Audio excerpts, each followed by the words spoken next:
Laptop under her arm and an instant coffee in the other, Raven hipped the screen door and stepped outside to the morning.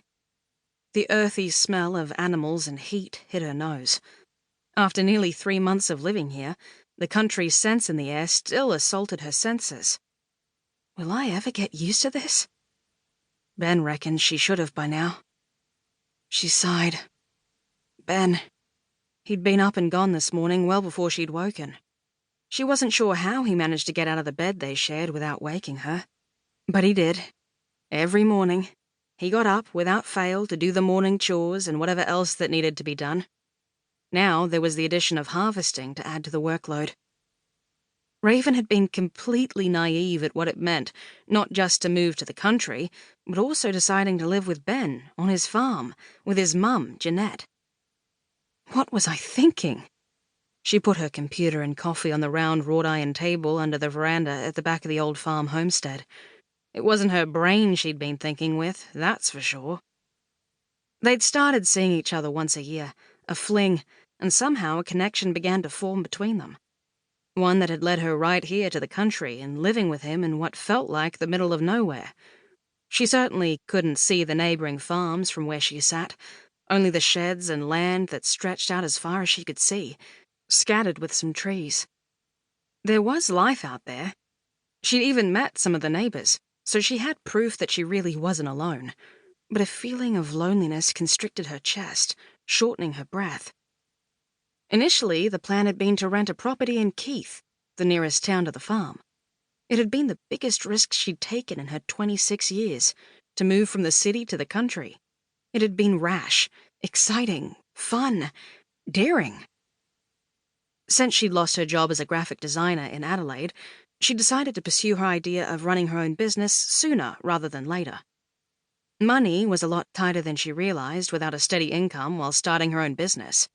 When Ben suggested she move in with him, she hastily agreed, thinking of how much money she would save and how much fun it would be to have more time with him. They did, to begin with. Then the harvest started and she'd hardly seen him for the last 6 weeks. Raven fluffed the square cushion and put it back on the seat, ignoring that it was too big, and sat down. It wasn't all bad. At least her office arrangement was inspiring.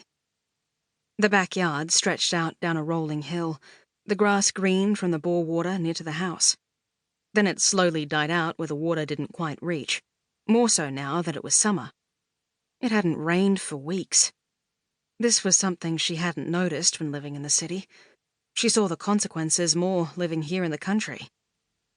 Maybe I'm adjusting more than I realize.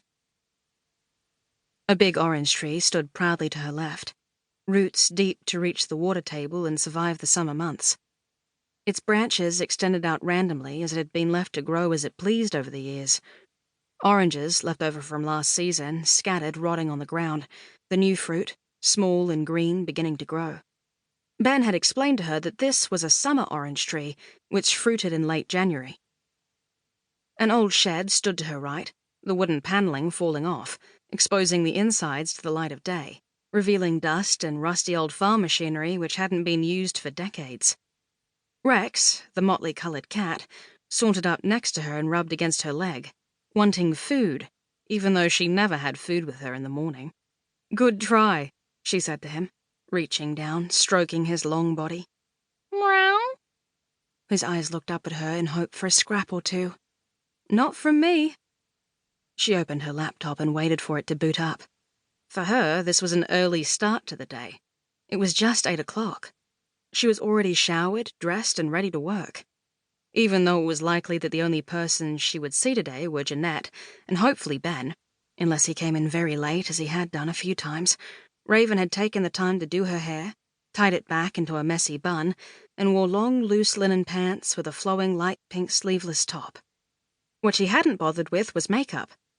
It had felt a little odd at first, not putting on foundation, eyeshadow, blush, and mascara, almost like she was stepping out showing her real self to the world, not that anyone was around to see or notice. For Raven, it might be early, but for life on the farm, this was considered a sleep-in.